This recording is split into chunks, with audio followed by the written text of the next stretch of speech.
요한복음은 예수님이 누구인지에 대해서 아주 구체적으로 말씀하고 있고, 가장 많은 부분, 예수님께서 하나님의 아들 되심과 또 그분께서 어떤 분이신지, 성경은 요한복음을 통해서 예수님이 빛이라고 말씀하셨고 길이요 진리요 생명이라고 말씀하셨습니다.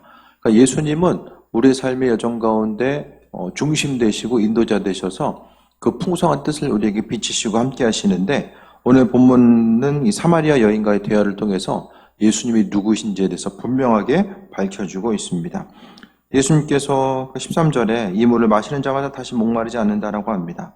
우리가 아는 것처럼 그 이스라엘 가운데서 남유다와 북쪽에서의 이제 사마리아 둘은 남쪽에 있는 그 예루살렘을 중심으로 있었던 유대인들은 북쪽 사람들을 사마리아인이라고 불렀고, 우리가 아는 것처럼 북쪽은 이제 아시리아에 의해서 이주 정책 때문에 북쪽에 있었던 사람들은 그러니까 아시리아에 의해서 북이스라엘이 먼저 망하고 남유다는 바벨론에 의해서 나중에 이제 망하잖아요.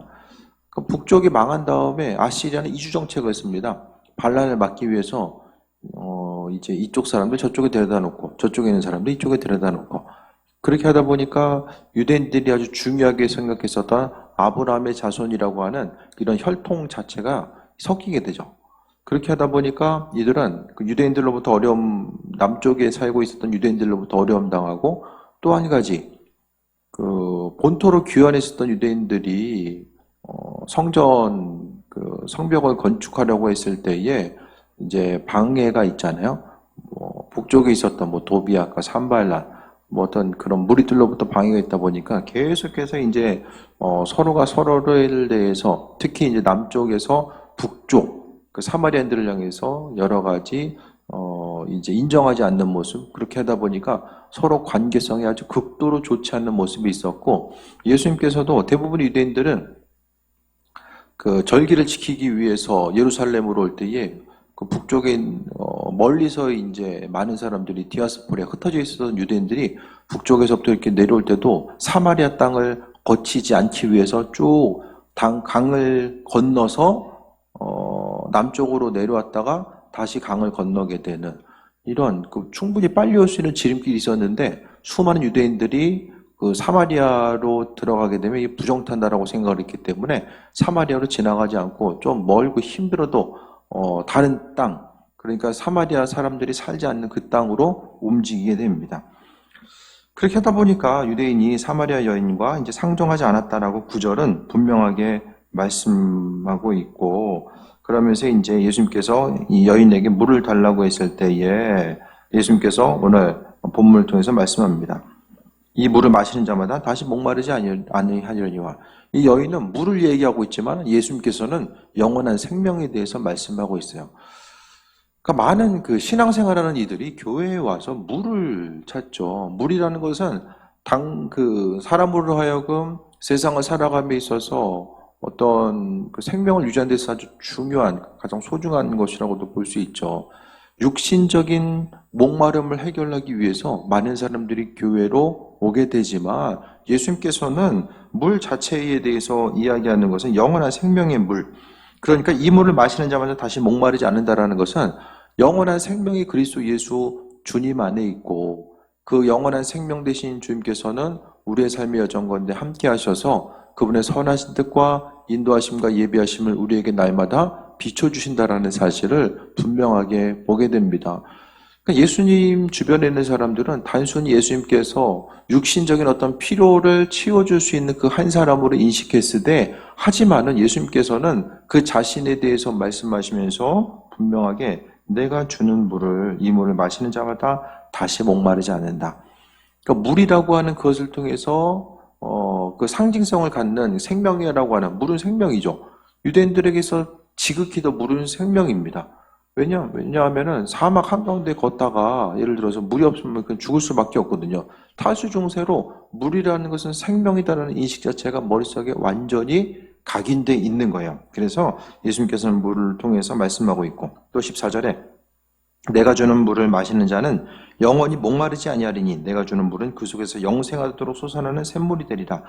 예수님 안에는 생명이 있다라고 말씀하고 있습니다. 모든 생명 자체, 삶을 살아가게 하고 우리를 세우게 하고 또 살리게 하는 그 모든 생명이 바로 하나님께 있다는 것, 그리스도 예수께 있다는 것을 이야기합니다.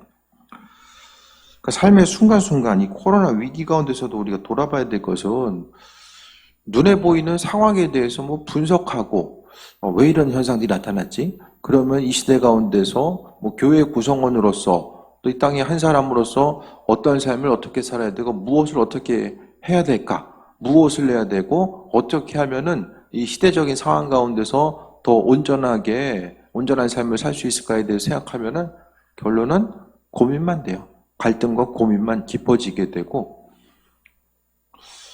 우리가 이제 말씀에서 은혜 받아야 됩니다. 그 인터넷 댓글에서 은혜 받다 보면은 삶이 상당히 피폐해질 수밖에 없어요.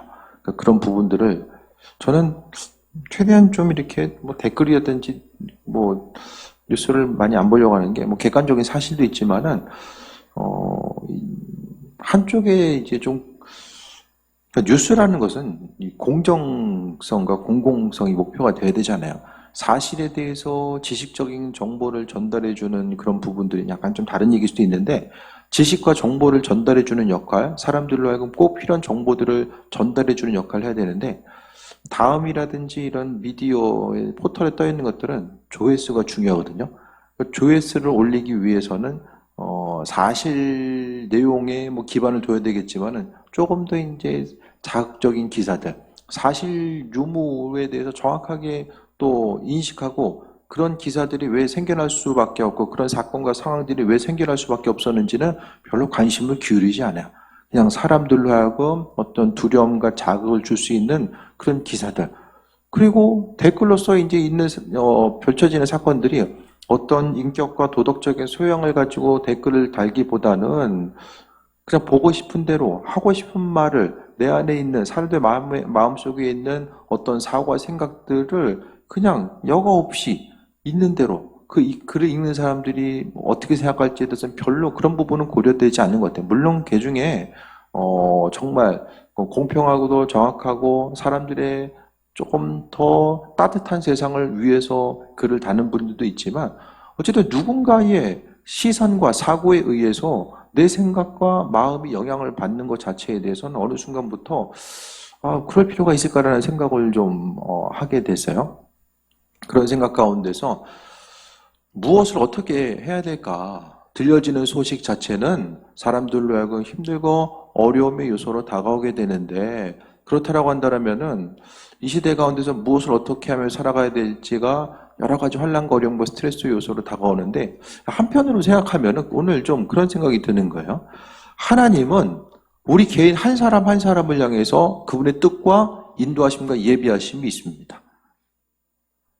개인 한 사람 한 사람이 움직여지고 살아가는 이 과정 가운데서도 하나님은 공중에 나는 새, 들의 꽃, 이 모든 것들, 공중에 나는 새뿐만 아니라 모든 자연 우주 질서 하나님의 장중 안에 있고 또 교회 공동체, 또 가정과 개인, 이 모든 상황들이 하나님의 장중 안에 있음을 생각했을 때에 하나님은 개인뿐만 아니라 가정뿐만 아니라 이 땅의 교회들, 이 나라라고 하는 이 틀 가운데서 이 땅의 교회들을 향한 하나님의 분명한 계획하심과 인도하심이 있다는 것에 대해서 그것에 대해서 좀 소망함을 가져야 되겠다. 내가 이 시대 가운데서 무엇을 하면서 어떻게 살아가야 될까? 그것에 대해서 고민하기 이전에 하나님이 이 땅을 향한 계획하심과 인도하심이 무엇일까에 대해서 돌아보는 거죠. 이 코로나 사건을 통해서 저는 교회 가운데서 이 본질이 아닌 것들, 없어져야 되고 교회 안에서는 절대 발붙이지 말아야 될 것들, 그런 그 어떤 죄된 요소들이 하나하나 드러나고 또 그런 것들이 사라지는 좀 뭔가 좀 더 새롭게 된 하나의 계기가 되었으면 좋겠다라는 생각을 하는 거죠. 그것을 통해서 하나님 말씀 앞에 더욱더 긴장하고 세상 앞에 더욱더 겸손하게 하나님의 일하심을 발견하면서 살아가는 것이 우리의 삶의 모습이 되어야 되지 않을까.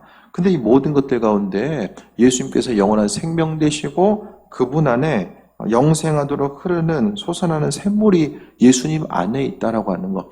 주님 밖에 있으면 날마다 목마른 삶을 살 수밖에 없는 거야. 예수님 밖에 있는 삶이 영원한 생명으로부터 벗어나 있는 삶이 영원히 목마른 삶을 살 수밖에 없다는 사실을 분명하게 이야기하고 있습니다. 그러니까 전부터 제가 말씀드리는 것은 삶에 있어서의 기쁨과 만족감과 평안이 없고 때로는 두려움과 소망 없이 살아가는 것은 그 안에 그리스도 예수 주님이 없기 때문입니다.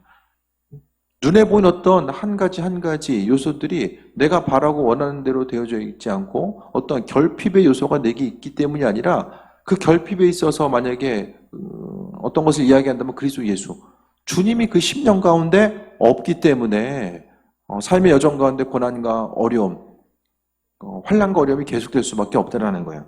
그러니까 예수님이 없으면 계속해서 삶을 통해서 만족감을 느끼십니까? 기쁨과 평안함과 만족감을 느끼십니까? 아니면 계속해서 목마른 것, 주님 안에 있음에도 불구하고 신앙생활함에도 불구하고 계속해서 어떤 갈급함의 요소, 그 갈급함의 중심이 뭘까? 영적인 갈급함인가 아니면 육적인 갈급함인가? 이런 부분들에 대해서도 점검해 봐야 됩니다. 내가 주는 물을 마시는 자, 주님이 주는 물이 뭘까요? 주님과의 교제고요.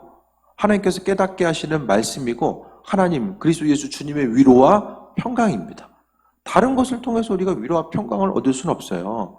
우리로 하여금 우리 영혼력이 살찌우는 그 중심은 다 그리스도 예수 주님께 있다는 사실을 오늘 예수님께서는 분명하게 우리들에게 말씀해 주고 있고 내가 주는 물을 그 속에서 영생하로도 솟아나는 샘물이 되리라. 세상 가운데 주님 주신 기쁨으로 말미암아 평안을 누리고 하나님 나라에 가서도 영원한 삶을 살아갈 수 있는 그 은혜와 평강 모든 것들은 다 하나님께서 우리에게 주신다라는 것을 분명하게 말씀하고 있습니다.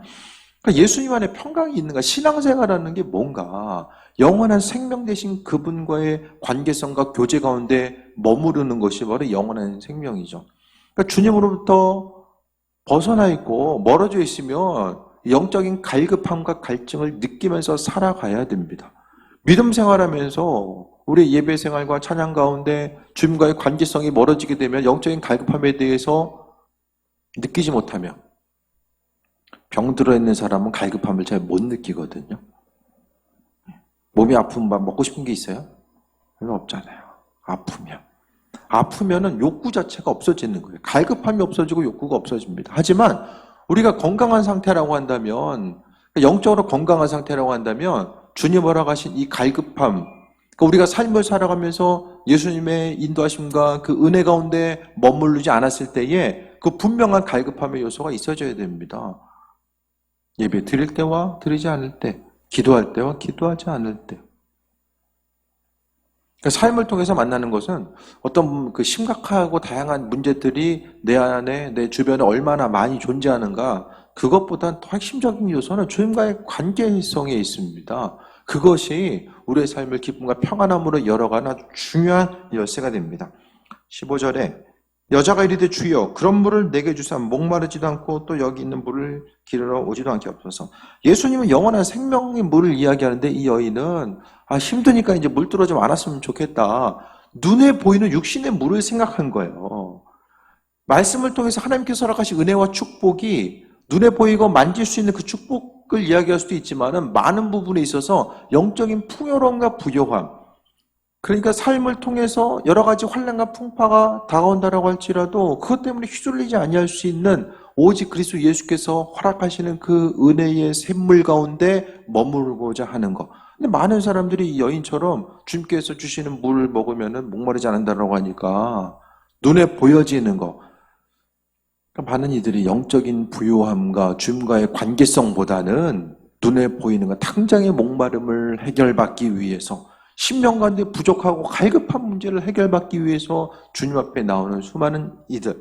그게 나쁘다는 것이 아니라 본질적인 것, 눈에 보여지는 목마름과 배고픔만 해결하는 것이 신앙의 전부가 아니라 그것은 극히 일부분의 모습이고 우리에게 말씀하신 것은 주님께서 우리에게 생명으로, 생명이라는 것은 전부잖아요, 전부. 예수님 안에는 우리가 삶을 살아가게 하는, 우리로 하여금 살아 숨쉬게 하는 그 생명의 근원, 모든 것이 다 그리스도 예수 주님 안에 있다는 것을 예수님께서 말씀하고 있습니다. 그래서 그런 물을 내게 주셔서 물 길러 다니는 것이 힘들었던 것 같아요. 육신의 문제. 그러니까 삶을 살아가면서 우리가 경험하고 있는 문제들이 육신의 문제입니까? 영적인 문제입니까? 어떤 것에 더 여러분 민감하십니까? 영적으로 건강한 사람들은 영적인 문제에 더욱더 민감하게 반응해요. 기도했을 때에 주께서 내 마음에 감동 허락하시고 주님께서 허락하신 기쁨과 평안함의 모습. 영적인 갈급함을 느끼는 사람은 주님의 음성이 들리지 않을 때, 주님과의 관계성이 좀 멀게 느껴질 때, 그러니까 주님의 은혜 가운데 있는 사람들이 그 관계가 많이 이제 하나님과의 관계가 멀어질 때는 언제냐면, 첫 번째는 이제 불순종할 때, 주님께서 마음의 감동과 은혜를 주셨음에도 불구하고 그 부분에 대해서 불순종하게 되면은 하나님과의 관계성 자체가 이제 점점 더 벽이 생기는 거예요. 또 한 가지는 마음과 생각이 주님 외에 다른 쪽에 계속해서 가 있을 때, 그러면 주님과의 관계성이 멀어집니다. 그 관계성이 멀어진다는 것은 어떤 목사님이 그런 얘기를 하더라고요. 관계성이 멀어졌을 때에 찬양과 기도와 말씀 가운데 주님을 향한 갈급함이 없고 그 어떤 음성도 들리지 않으며 기도할 때, 찬양할 때 눈물 한 방울 나오지 않는 그때를 하나님과의 그 관계의 단절의 모습으로 표현하더라고요. 그러니까 때로는 우리가 삶을 살아가면서 눈에 보이는 상황들 자체가 힘들고 어려움으로 다가올 때도 분명히 있죠. 근데 정말 중요한 것은 예수님께서 영원한 생명에 대해서 말씀하셨거든요. 우리가 경험해야 되고 마음의 중심을 둬야 되는 온전한 이 갈급함 자체는 영적인 갈급함이에요. 눈에 보여지는 환경 자체가 어떤 사람으로 해서 어려움 당하거나 환경에 의해서 어려움 당하는 것, 그것은 보여지기 때문에 감지할 수가 있거든요.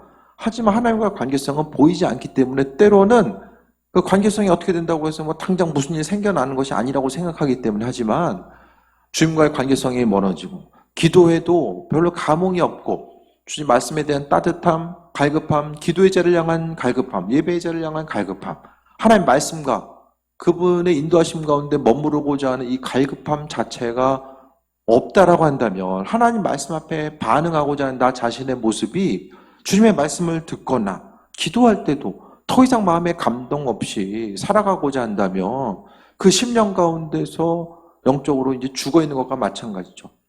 그러니까 오늘 본문에 나와 있는 여인이 육적으로 목마르지 않게 해달라고 하는 이 모습, 그러니까 육적인 목마름은 아주 금방 느낄 수밖에 없잖아요. 근데 영적인 갈급함에 대해서 예수님께서 말씀하고 있는 거예요.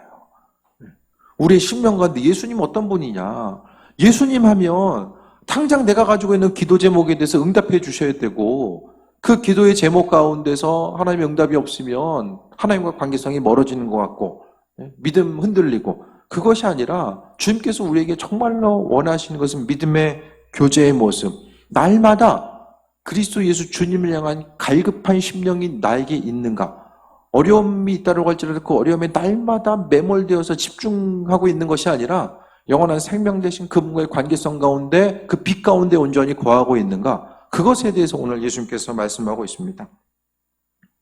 그러면서 이제 16절부터 내 남편을 불러오라고 했을 때에 남편이 지금 예수님께서 5이 있고 지금 내 남편이 아니다라고 이제 이야기하면서 그 여인에 대해서 이제 하나님께서 알게 하신 거죠. 그것을 선포했을 때 19절 여자가 이르되 주여 내가 보니 선지자로서이다. 복음 전파의 한 가지 원리가 나와요. 그 사람에 대해서 몰라요. 근데 하나님께서 지혜와 지식으로 알게 하셔서 마음이 움직이는 거죠. 이 땅에서의 이제 복음 전파는 하나님의 도우심과 인도하심이 아니면 정말 힘들고 어려운 시기죠. 우리가 그러니까 모든 일들 가운데 앞으로는 나 혼자 할 수 있다라는 생각들은 버려야만 합니다. 교회든 가정이든 개인이든 내가 내 방법 가운데 계산기를 두드려보고 이것을 할 수 있겠다 없겠다, 이것은 이제는 전혀 지혜롭지 못한 행동이에요. 모든 일들 가운데 이제는 사고방식 완전히 바꿔야 됩니다. 하나님과 더불어서 행하고자 하는 것, 그 부분이 없으면 무엇을 하든지 간에 주님과 함께 더불어서 행하고자 하는 그 모습, 이것을 통해서 주님과 함께 하고자 하면은 그분이 내 삶을 통해서 드러나고 증거가 되거든요. 오늘 예수님을 통해서 하나님이 증거됐던 것처럼 교회, 하나님의 영광이 나타나야 되고 믿는 사람들에게 허락하셨던 하나님의 축복과 은혜와 은총, 그것은 하나님과 친밀한 관계성으로부터 그분의 능력과 인도하심이 우리의 삶을 통해서 증거되거든요. 그 영적인 능력, 그 권위와 권능은 결국 하나님과의 거리예요. 그리스도예수 주님과의 거리. 그것이 바로 우리로 하여금 능력 있는 삶을 살게 합니다. 날마다 그냥 뻔하고, 교회가 능력이 없으면 세상 가운데 이리저리 치이는 거예요. 축구공 되는 거예요. 여기서 차면 저쪽으로 날아가고 저기서 타면 이쪽으로 날아가고. 뭐 공이 스스로 다녀요? 차는 대로 날아가죠. 왜 그렇습니까? 능력을 잊어버렸기 때문이에요. 능력이라는 것이 어떤 대단한 기적과 능력, 뭐 그런 것도 있겠지만 핵심적인 것은 사람이 스스로 할 수 없는 일들, 주님의 사랑에 근거해서 스스로 할 수 없는 그 일들을 하는 것이 온전한 강력한 능력입니다. 그러니까 내 삶을 통해서 그리스도가 증거되는 것, 그것이 따뜻하고 온화한 성격과 성향과 인품과 나눔과 섬김으로 다가올 수도 있고 때로는 단호함으로도 나타날 수 있는 것, 그것이 바로 주님의 능력입니다. 우리 안에 주님께서 함께 하심을 생각했을 때 교회 공동체도 마찬가지입니다. 많은 이들이 이거 교회가 어떻게 될까?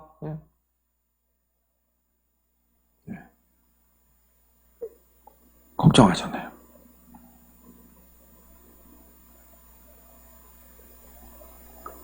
걱정하면서 지방의 어떤 중간 이상 되는 어떤 교회 목사님이 크기가 이제 어쨌든 뭐 크기로 하면 어떤 외형적인 것들을 보게 되면 9월 지방에는 5번째 안에 있는 교회인데 목사님이 그런 얘기를 하는 거예요. 이 목회 말고 이중직을 가져야 되는 거 아닌가 앞으로는 이제 그런 생각을 한다는 거예요. 위기의식을 갖게 되는 거죠. 그러면서 이제 되게 가슴 아픈 얘기를 하더라고요. 뭐냐면은 교회가 한 2배 정도 되는 교회인데 지난주 토요일 날은 잠을 못 잤다고 왜 그러냐고 물어봤더니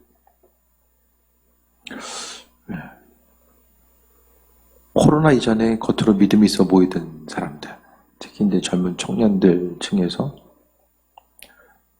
연락이 두절된다는 거예요.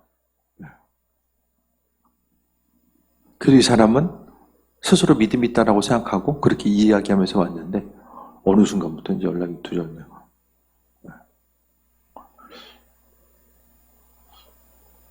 교회 안에 구성원들이 이제 안 되는데 저 중에서 구원받은 사람들이 몇 명이나 될까?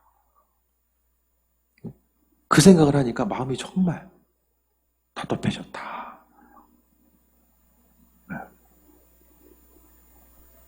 그것을 위해서 이제 본인이 좀 기도했다라고 좀 얘기를 하더라고요. 그러니까 위기의 어려움의 순간을 통해서 교회는 스스로의 본질을 돌아보게 되고 지금 교회 상태가 어떤지에 대해서 다들 이제 파악이 된 거예요. 교회 가운데서 교회가 가지고 있었던 기초 체력들, 또 하나님의 이끄심과 인도하심 따라 어떤 삶을 어떻게 또 교회 공동체가 유지되어 왔는지에 대해서 돌아보게 되고, 그러니까 교회의 민낯이 계속해서 드러나는 거. 서울에 있는 어떤 교회는 장로님이 7분인데 장로님 자녀들이 교회 나오는 게 3명이래요. 3명. 여러 가지 사정이 있을 수 있지만은 통틀어서 이제 한 가정만에 2명씩만 해도 뭐 출가할 가능성도 뭐 그런 것도 있겠지만은 어쨌든 이전에는 이제 장로님들 자녀들이 교회 주축이 되어서 교회를 끝까지 섬기는 모습들이 있었는데 이제 요즘에는 참 반대 현상으로 많이 나가고 있는 때가 지금의 모습이죠.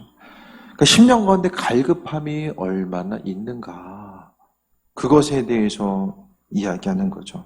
그래서 우리 믿는 사람들이 앞으로의 삶은 그냥 우리가 무엇을 어떻게 해야 되지 그것 다 고민할 필요는 없어요. 뭘 해도 하기 힘든 시대거든요. 교회뿐만 아니라 여러분의 가정과 또 맡겨진 일들 다 마찬가지예요. 앞으로의 삶의 여정 가운데 하나님께서 내 삶을 통해서 증거되고 인도하심 받아 나아가지 않으면은 아무것도 할 수 없다라는 거예요. 그래서 19절에 예수님께서 말씀을 전함으로 인해서 예수님이 선지자로서이다라고 표현하는 것을 보게 되면 앞으로의 시대 가운데서 하나님이 그분의 뜻을 우리의 삶을 통해서 드러나고 증거되지 않으면 고난 가운데 머무를 수밖에 없다라는 사실에 대해서 이야기합니다. 20절에 우리 조상들은 이제 예배로서 이제 한 장면이 이제 바뀌어져요. 우리 조상들은 이 산에서 예배하였는데 당신들의 말은 예배할 곳이 예루살렘에 있다 하더이다. 서로 갈라져 있다 보니까 예배 장소가 이제 서로 이제 성소라고 생각하는 것들이 이제 분리되죠. 그러면서 예수님께서 말씀하고 있습니다. 예루살렘에서도 말고 너희가 아버지께 예배할 때가 이르리라 하면서 23절에 아버지께서 참되게 예배하는 자들을 영과 진리로 예배할 때가 오나니 곧 이때라. 아버지께서는 자기에게 이렇게 예배하는 자들을 찾으시느니라. 영과 진리로 예배하는 자. 영과 진리로 예배하는 게 뭐죠? 우리가 예배로서 참여한다라는 것은 하나님과의 온전한 이제 소통의 모습, 우리가 눈에 보여있는 이 만질 수 있는 육적인 우리 몸의 상태만 이곳에 있는 것이 아니라 내 안에 있는, 육 안에 있는 그 영, 하나님과 소통하고 있는 하나님께서 생기로서 우리에게 불어넣으신 하나님의 영이 함께 소통하는 거죠. 그러니까 우리가 예배하는 그 순간 우리의 영은 하나님을 향해서 갈급함을 찬양을 통해서 표현하게 되고 기도를 통해서 하나님께 영광 돌리고 찬양하는 이 순간, 그러니까 마음의 중심, 눈에 보는 육적인 생각과 관점, 그러니까 입술로서는 주님을 찬양하고 영적으로는 뭐 생각으로는 다른 생각하는 것이 아니라 마음과 생각과 중심, 그러니까 정말로 주님을 기뻐하면서 아버지께 나아가는 자, 그러니까 아버지께서는 자기에게 이렇게 예배하는 자, 영과 진리로 예배하는 자들을 찾으신다라고 이야기합니다. 그러니까 교회 공동체 가운데서 한 사람 한 사람이 머물러 있지만 그 심령, 그 영이 하나님 향해서 온전히 찬양하는가에 대해서 예배하는가, 그것을 보신다라는 거예요. 그러니까 예배에 참여하는 우리들에 있어서 가장 중심적인 것은 영과 진리로 예배하는 것. 영과 진리로 예배하는 것이 얼마나 힘들까요? 그러니까 예배자들은 마음과 생각이 하나로 모아져서 주님 기뻐하시는 예배를 어떻게 드릴 수 있을까? 그것에 대해서 고민해야 됩니다. 예배의 중심은 나 자신이 아니에요.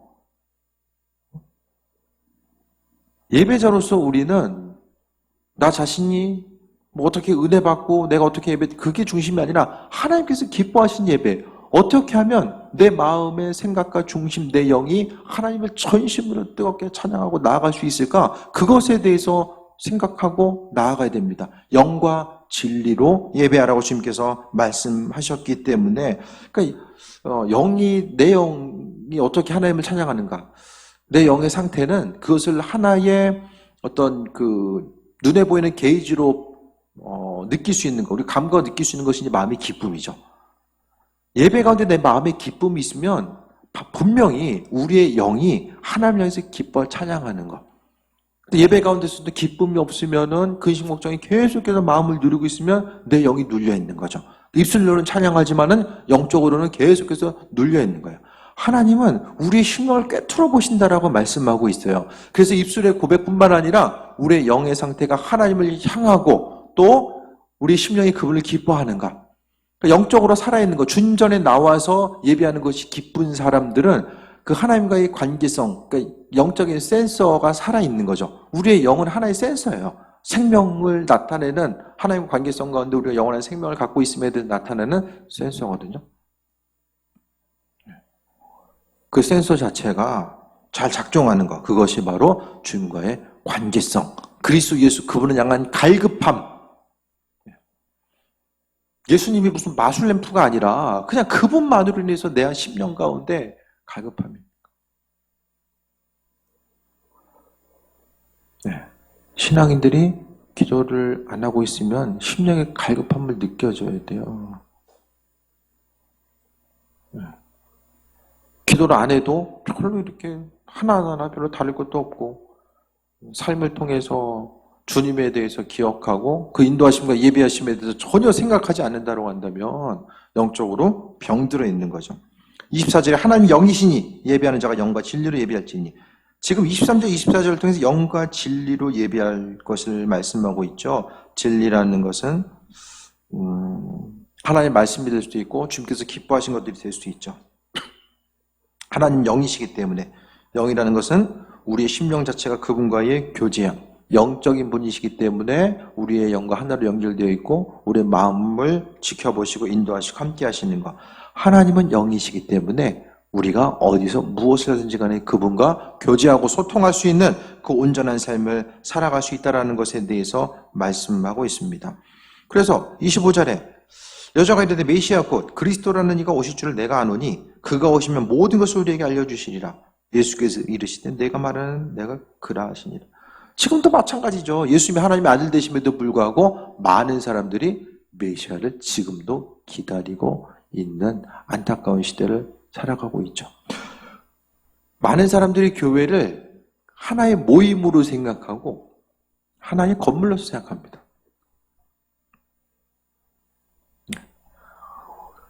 신앙인들에게 예배가 무엇인지를 아는 사람, 또 그리스도 예수가 누군지를 아는 사람은 교회에 대해서 쉽게 이야기하지 않을 거예요. 그것을 모르는 사람들은 당연히 우리가 모이는 것에 대해서 이해할 수도 없고 또 예수님에 대해서 이야기하는 것도 이해할 수가 없죠.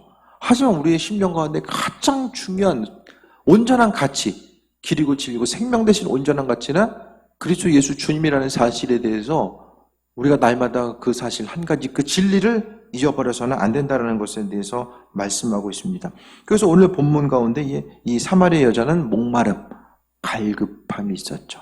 그 갈급함이 생명 대신 그리스도 예수를 만남으로 인해서 이제 해결됩니다. 27절 좀 더 볼까요?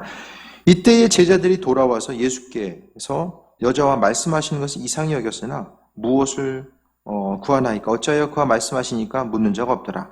28절에 여자가 물동이를 버려두고 동네로 들어가서 사람들에게 이르되 내가 행한 모든 일을 내가 말한 사람을 와서 보라 이는 그리스도가 아니냐 하니 그들이 동네에서 나와 예수께로 오더라라고 합니다. 생명으로 체험받은 거죠. 생명으로 체험받으니까 뭘 합니까? 전하는 거죠. 내 안에 그리스도 예수 그 생명으로 넘쳐나면 내가 가지고 있는 신앙을 숨기려고 하는 것이 아니라 드러내려고 합니다. 생명이 없으면 감춰야 돼요. 만약에 이 사마리아 여인이 예수를 만난 것에 대해서 예수님이 누군지를 모르고 생명인 줄을 몰랐으면 이상한 거예요. 사마리아 여인하고 유대인 남자가 얘기하는 것 자체는 상당히 되게 보편적인 상황이 아니라 좀 이상한 상황으로서 인식되기 때문에 이 여인은 숨겼겠죠. 굳이 말하지 않았을 거예요. 그런데 예수님을 만나고 나서 주님의 말씀을 듣고 나서 이 여인 가운데서 생명이 그 안에 들어오게 됩니다. 영과 진리로 예배하라고 하셨던 주님의 말씀이 그 심령 가운데 들어가기 때문에 영적인 갈급함 자체가 해결되는 거예요. 여자가 28절에 물동이를 버려두고 동네로 들어가서 사람들에게 이르되 우리가 아는 것처럼 오늘 본문 가운데 이 여인은 6절에 보면은 6시쯤 되었더라라고 합니다. 12시 한낮에 우리 시간으로 가면 한낮에 햇빛 내리쬐을 때 햇빛 내리쬐을 때 유대인들은 안 움직여요. 왜 햇빛 내리쬐을 때 왜 움직여요? 사람들 만나기 싫으니까. 왜 만나기 싫습니까? 싫어요? 가정사가 문제가 있잖아요. 사람들이 손가락 치겠습니다. 남편이 몇 명이냐.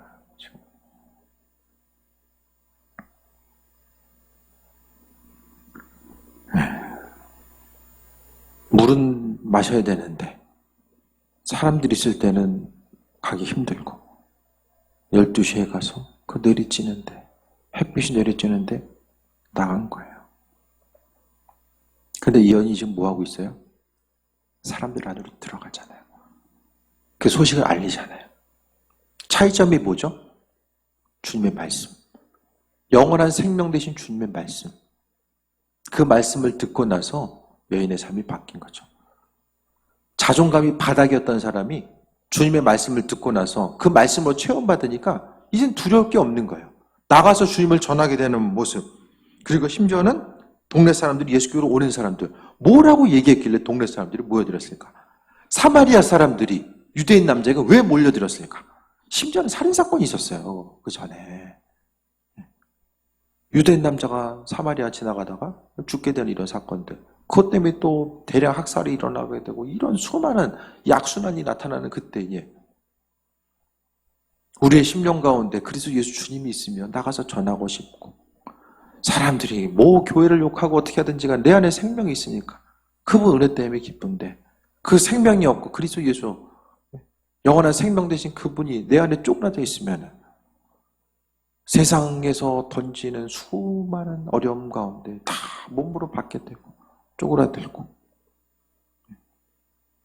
믿음의 자존감 잃어버리고 신앙의 본질 예수님은 천지를 창조하셨다고 말씀하고 우리가 그 어느 존재보다 신앙인들 주님의 시선이 우리를 향하고 있고 우리가 존재한 존재임에도 불구하고 세상의 시선이 두려워서 살아가게 된다면 세상의 시선 때문에 믿음의 자존감을 잃어버리고 근심 걱정하면서 살아가게 된다면 도대체 우리가 가지고 있는 신앙의 능력은 무엇인가?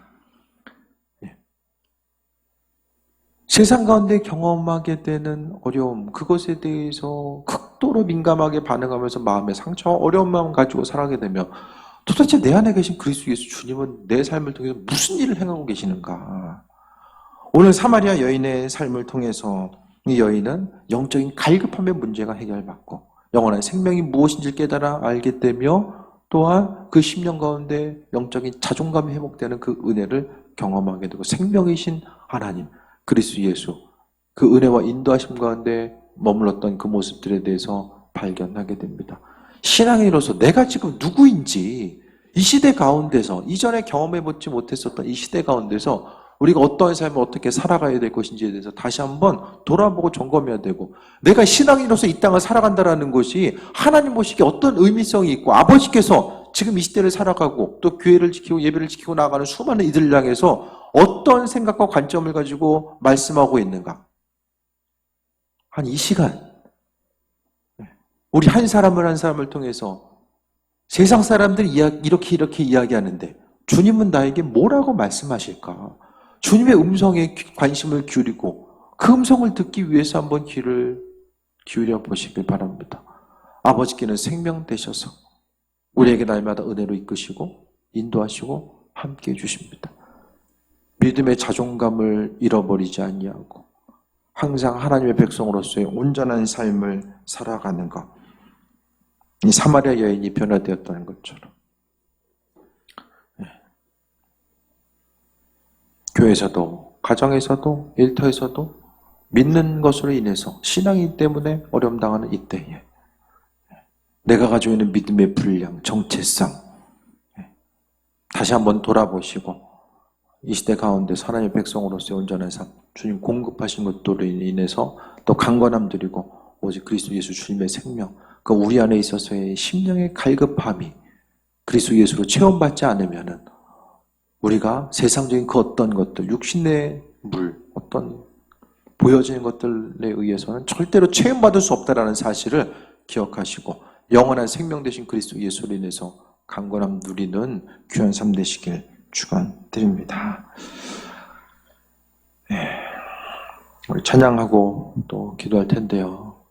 이 땅의 교회들을 위해서 또 나라 민족을 위해서 또 하나님의 백성으로서의 온전한 삶 또 각각의 가정과 교회를 위해서 시간 또 찬양하고 기도하겠습니다. 358장 찬송가 358장 찬양하고 기도합니다.